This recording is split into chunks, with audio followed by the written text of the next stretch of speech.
দেশের বৃহৎ একটি শিল্প প্রতিষ্ঠান যমুনা গ্রুপ প্রতিষ্ঠাতা চেয়ারম্যান নুরুল ইসলাম বাবুলের মৃত্যুর পর তার সন্তানদের উপর দায়িত্ব আসে বৃহৎ গ্রুপটিকে এগিয়ে নিয়ে যাওয়ার। কিন্তু ৩ সন্তানের একজন মনিকা নাজনীন ইসলাম যেন তার জীবনের সকল অর্জনের কলঙ্ক হয়ে দাঁড়িয়েছে। অস্ট্রেলিয়াতে বড় হওয়া মনিকা সেখানকার উন্মুক্ত পরিবেশকে স্বাভাবিক মনে করে বাংলাদেশেও তেমন সংস্কৃতির বিকাশ ঘটাতে চেয়েছেন। রাতভর পার্টি ও নেশা করা মনিকা বাংলাদেশে এসেও এগুলো ছাড়তে পারেননি। শহর জুড়ে মধ্যরাত এলেই নিজের প্রতিষ্ঠান যমুনা ফিউচার পার্কের গোপন স্থানে শুরু করেন ফুর্তি।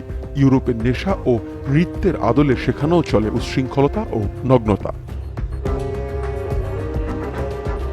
যমুনা গ্রুপের ক্রাউন বেভারেজ লিমিটেডের হান্টার বিয়ারের মূল উদ্যোক্তা যদিও তার বাবা পিতা নুরুল ইসলাম বাবুল, তবে শুরু থেকেই এর দেখাশোনা করেন ক্রাউন বেভারেজ লিমিটেডের পরিচালক এই মনিকা নাজনীন। সেখান থেকেই বাজারজাত হচ্ছে মদ মানের পানীয় হান্টার বিয়ার। গ্রুপটির এমডি পদে থাকা উচ্ছৃঙ্খল ও উন্মাদ প্রকৃতির মনিকা নানা অনিয়ম ও অনৈতিক আচরণের কারণে ইতোমধ্যেই প্রতিষ্ঠানেই বেশ সমালোচিত হয়েছেন। সহজ করে বলতে গেলে তার কারণে মুসলিম প্রধান এই দেশের প্রতিটি শহরের প্রতিটি এলাকাতে পৌঁছে গেছে বিয়ার সদৃশ্য মদ। হালাল পণ্যের ব্যবসা দিয়ে গড়া যমুনা গ্রুপ প্রতি বছর অধিক মুনাফা আয় করছে হারাম পানীয় বিক্রি করে। এদিকে চারিত্রিক কারণে স্বামীর সংসারে থিত হতে পারেননি মনিকা। প্রতি রাতে নতুন নতুন শয্যা সঙ্গী যার চাহিদা, তার এক স্বামীর সংসার করাটা যে কঠিন সেটা বলা বাহুল্য। এত ধনী একজন নারী হয়ে ধনী পুরুষ দেখলেই নিজেকে সঁপে দিচ্ছেন মনিকা। বিগত সরকারের আমলে বিভিন্ন কাজের টেন্ডার বা কোনো অনৈতিক সুবিধা নেওয়ার প্রয়োজন হলে কখনো নিজে বা কখনো তার পরিচালিত কর্পোরেট কল গার্লদের আমলাদের কাছে পাঠাতেন।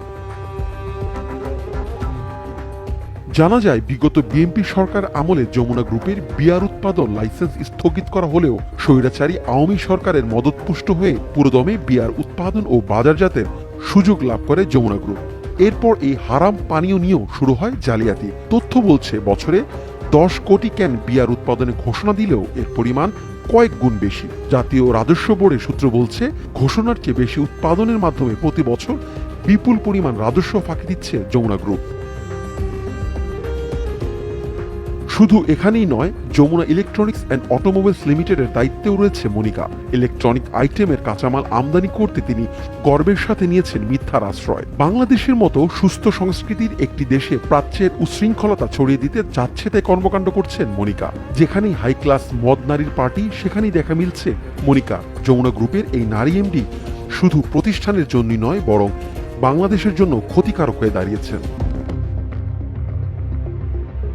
এদিকে সচেতন মহল বলছে হারাম পানীয় বিয়ার উৎপাদনের লাইসেন্স নিয়ে সংখ্যাগরিষ্ঠ মুসলিমদের ধর্মীয় চেতনায় আঘাত করেছে মনিকা নাজনীন। এই মাদক উৎপাদন বন্ধে অন্তর্বর্তীকালীন সরকারের কাছ থেকে কার্যকরী ভূমিকা আশা করছেন ধর্মপ্রাণ আলেম ওলামারা।